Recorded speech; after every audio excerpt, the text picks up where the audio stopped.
Welcome to the College Football Bros. I'm Michael Newman. I'm Ryan Newman. And I'm Trey Newman.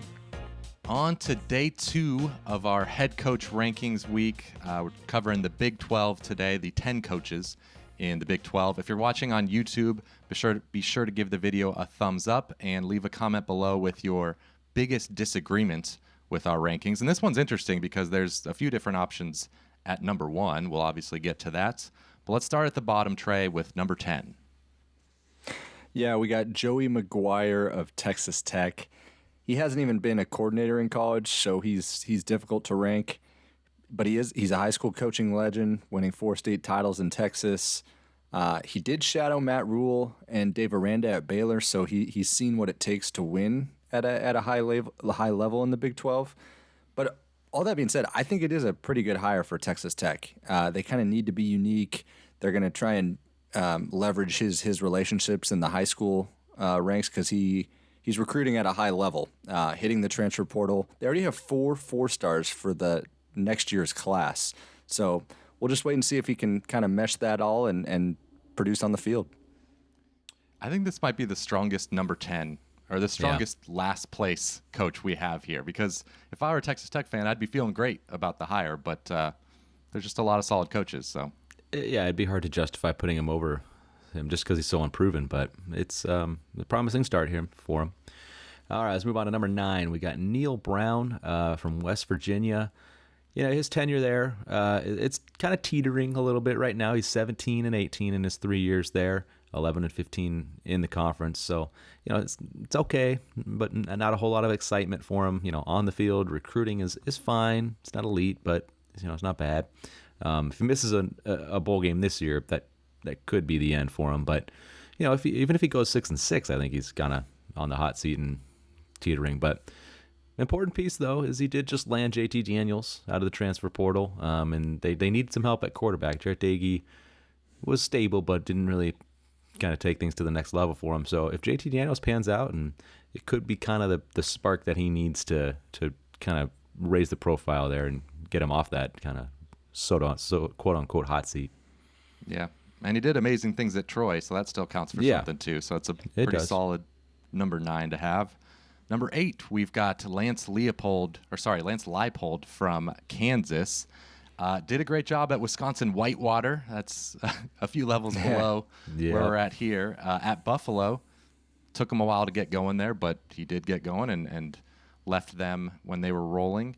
At Kansas, it's impossible to judge after 1 year, especially 1 year when he was hired so late in the cycle. So still to be determined there. I had him a little bit higher than this on my personal list, but I understand he's not proven at the Power 5 level. Number 7, we have Sonny Dykes at TCU. You know, more often than not, we kind of know what we're getting out of Dykes teams. Pretty good offenses, subpar defenses. He's walking into a TCU situation where they should have a pretty good offense with him this year, but they need the defense to help him out. He's familiar with Dallas, having spent 5 seasons across town at SMU. Overall, me personally, I'm a little meh on him just because he never got SMU really threatening in the AAC, and he was just kind of average at Cal. I don't know how much upside he really has. I'm not saying he's going to fail at TCU by any measure, but I'm just not sure what their ceiling is with him. I was higher on Sonny Dykes than you. I had him 4th. I don't know. I think he's really good. He did a great job at Louisiana Tech. At Cal, I would say, okay job, but not bad. I think he did a really good job at SMU, building them up to kind of the upper tier of the AAC. I think he's a top 10 offensive mind in college football. He is that. I'm still wondering, though, how he is as a recruiter. We'll see now that he's at the Power 5 level. If he's just average there, then maybe my 4th is a bit too high, but I don't know. I like him. Yeah, I think I'm kind of happily in the middle between you guys on Sonny Dykes. 25-10 in his final 3 years there at SMU, and it's not like SMU is just some easy place to win at. They've obviously had a lot of struggles sometimes. So it's a good point. And he did pull a couple of surprise recruits there. So hopefully he can do the same at TCU. And like Trey said, just across the town, man, he probably didn't even have to move. He's probably got the same place, so that certainly helps. But yeah, I think he'll have some success there at TCU. But anyways, let's move on to number 6. We got Chris Klieman from Kansas State. He's done a solid job there, making K-State competitive. 2 out of the 3 years he's been there, they reached 8 wins. And they likely would have gone bowling in 2020 if they were able to play non-conference games. So I'm going to count that for him. Of course, for him, I guess my only major concern is, okay, is there anything better that he can do now? Can he make take that next step? Considering he's not able to bring in a lot of talent. They only beat out Kansas in the Big 12 recruiting rankings 2 out of the last 3 years. That's not going to help. Clearly he's a good on-field coach. He's built a good culture. He did a great job at North Dakota State. But I'm just not sure long-term if he can ever do much better than this and even keep this going. We'll see how it goes. But I'm a little skeptical. But he's done a good job so far. Okay. Moving on to our top 5 here, we have Brent Venables from Oklahoma at 5th. And this is about as high as you'll see a coach who's never been a head coach before on one of these lists, or at least our lists. I was slightly lower than him on him than 5th, but I'm okay with where he ended up here because, well, one thing we know for sure is that he's going to recruit very well. He already showed that by salvaging the 2022 class, bringing in a really good transfer class. So he's famous. He's known by college football players. He's been recruiting elite guys at Clemson. So that part of it is good. And also that reputation, I think, serves him well in building a coaching staff. He was able to bring Todd Bates from Clemson. That's a huge piece. Coaching the defensive line, getting Jeff Lebby from Ole Miss to come is huge. So those parts of him, like his reputation preceding him, will make him a better coach. But he's never been a head coach before. So I just think there's been a lot of great coordinators that haven't ended up being good coaches. So that's why I was a little more cautious on him. But Ryan, you had him 4th, so you're not too worried about the unknown there. Well, I don't know if it's, I guess it's a slight unknown for sure, not being a head coach. But if you're ever going to hire a coordinator with as little unknowns as you could have, it's Venables. I mean, he's been around for so long now, 2 decades, and every year it seems like he's had either a really good or elite defense, and that's over such a long term. So he's clearly shown that he adapts and he learns, he evolves. He's not just a flash in the pan. So I think that bodes well moving into this kind of newish era of college football where you got to really adapt to the new NIL and all that. So I think he's going to handle that pretty darn well. And OU obviously just has some built-in advantages being OU. It's a big-time program. You have the ability to recruit well. He knows that he's been there for so long. He's done a great job filling out a good staff. I'm high on his the staff he put around him. I think they're already going to have a good team. He's going to start off probably pretty well because they got a good amount of talent coming back. They could win the Big 12. So I think it's already setting up pretty well for him. I think he's just going to keep OU rolling, really. Final point. Did you guys know it's the 4th straight Oklahoma head coach with no head coaching experience? That works out. It's all kind of worked out. Yes, it has. I'm not sure I see 3 straight playoffs, 14 playoffs for Venables, but I do think he'll do very well. Yeah. Yep. All right. Number 4, the Red River rival, Steve Sarkisian of Texas. They underachieved last year, no question about it. But I guess if you're a Texas fan, give them a pass for year 1. Now it's time to get to business. The recruiting was incredible this year. They landed the top recruit from last year via transfer Quinn Ewers. So the offense should look pretty solid this season under him. But he just really needs the defense to start pulling its weight and start to improve. But, even if they don't break through this year, he's going to have another strong year of recruiting. And I wouldn't be surprised if we saw him higher on this list in the upcoming years. Yeah, this is tough. I'm sure a lot of people will say, what? He went 5-7 with a lot of talent. How is he 4th? I can see that argument. This is a ranking based on potential and based on, the recruiting. Yeah, that's a really hard one. I had him below Venables. I put Venables higher. Just, I don't know. After that 1 year of Texas, it just wasn't good. So I had him above because of a tiebreaker kind of going back to Washington. The fact that he was a head coach for a long time at Washington and inherited a dumpster fire and did an okay job. Like, it wasn't a great job, but he did a pretty good job. Right. Yep. You're splitting hairs. Yeah. All right, moving on to number 3. We have Dave ARANDA from Baylor. 2-7 in his first year at Baylor, so he kind of did a Matt Rule, just put expectations real low. I said, "Oh, it's terrible, guys, terrible here." Now, then he exploded this year, going 12-2, winning the Big 12. That was a spectacular accomplishment. Did it in very thrilling fashion. Then proceeding to beat Ole Miss in the Sugar Bowl, which is another huge accomplishment for Baylor. So recruiting's picked up a little bit as well. He's done a good job there. And he's just, I got to go back to his past too. Utah State did well. These are all coordinator spots I'm naming here, but he did great. Utah State, Wisconsin, LSU. So he's just had success and always had a great defense no matter what. Now, if he can just pick up the offense even a little bit, which they started to do last year, boom. He's done a great job. But Trey, you had him number 1. Yeah, wow. Like Michael kind of laid out at the beginning, you could name a lot of these guys number 1, but my case is that he led freaking Baylor, to winning the Big 12 title. Fair enough. It's just remarkable, and he 12 wins, a top 5 finish. It's just crazy. I know Baylor should maybe drop a little bit this year, but I just loved the way to see the interaction between him and his players. He handled the success so well. Winning the Big 12 at Baylor, I just can't reiterate that enough. It's remarkable. Yeah.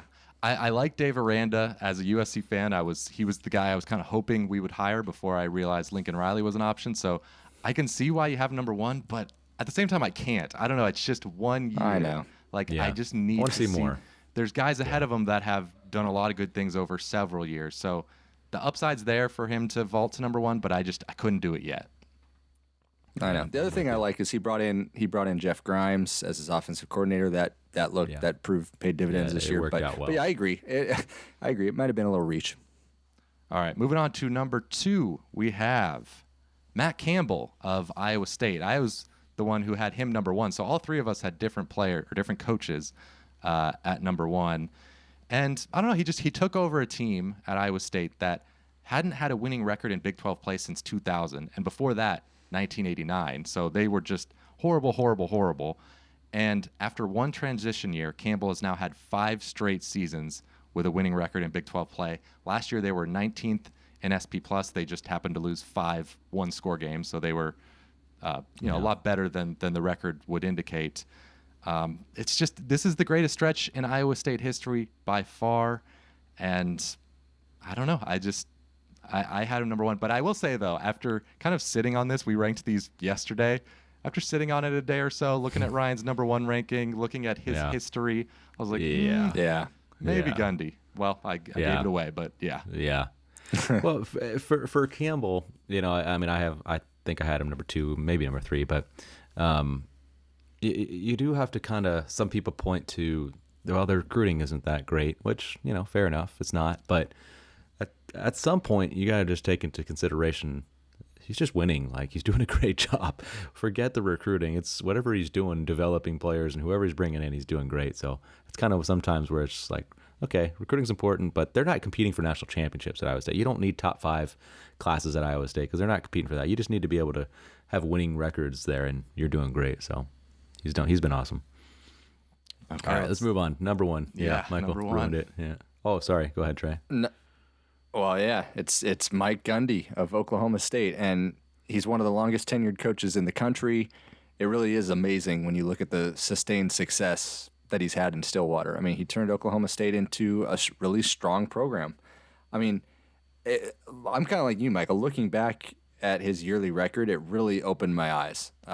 They've been over 500 every year since his first season in 2005. That's crazy. Multiple 16 times straight years. That's crazy. Multiple times they've finished in the top 15. They were an inch away from winning the Big 12 title this past year. And if you look at it, they've had more success than Texas in the last decade, which you never would have bet that a decade ago. And, just when it looks like they're going to regress, he bounces back with a strong year. He's developed a lot of offensive weapons. He's just one of the most consistent coaches out there. he won a Big 12 title in 2011, so it's not like he has missing that from his resume. And of course, Trey mentioned inches away from another one this past year, and not about a 9-4 average is his record, 8.8 to about 4 losses. Like 9-4 at Oklahoma State for that long. That's impressive. I don't know, 11-5 in bowl games. Just again, I brought it up with Dave Doran, but the longevity, you have to give that a lot of credit. Yeah. I mean, lasting that, anybody can go 9-4 a couple of years, few years, but doing that consistently for 16 years in Stillwater, I mean. And now he's doing amazing. It with defense somehow. It was always offense. Yeah. Suddenly he's kind of changed the program a little bit. We'd like to see that offense get back a little better, but a little bit. He was able to win without it. Okay, let's take a look at this full list of Big 12 coaches.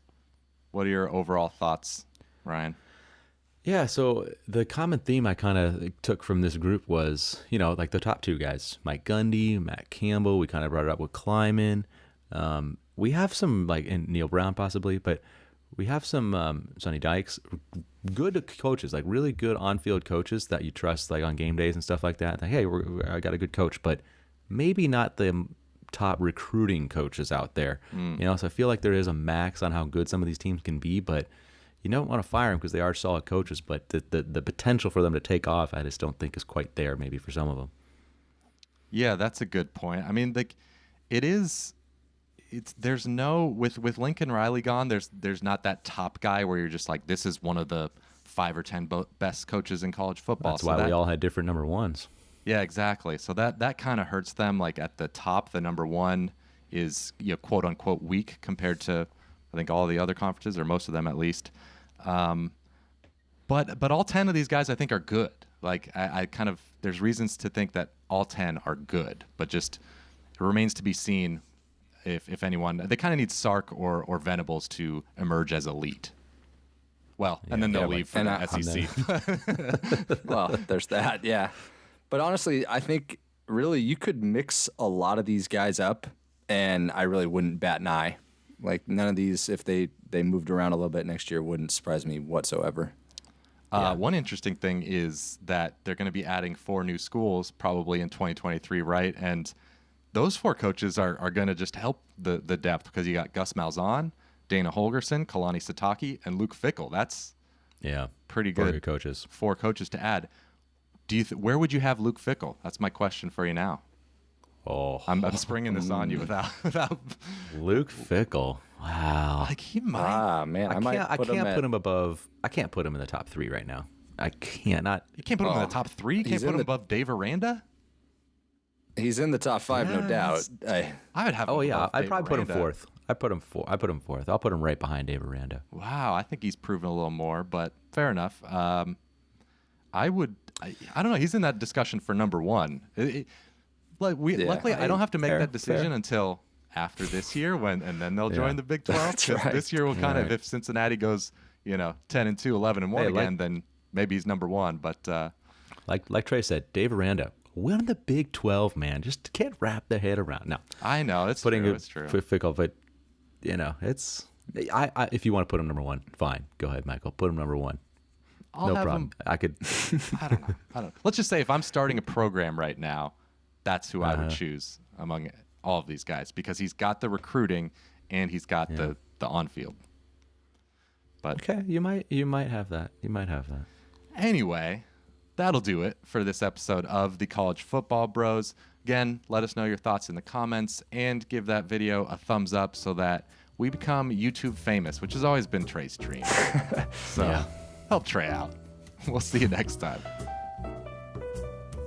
You've been watching the College Football Bros. Be sure to subscribe here on YouTube and in your podcast app for college football content all year round. For bonus episodes and access to our Discord chat, join our Patreon at patreon.com/collegefootballbros. Thanks for watching.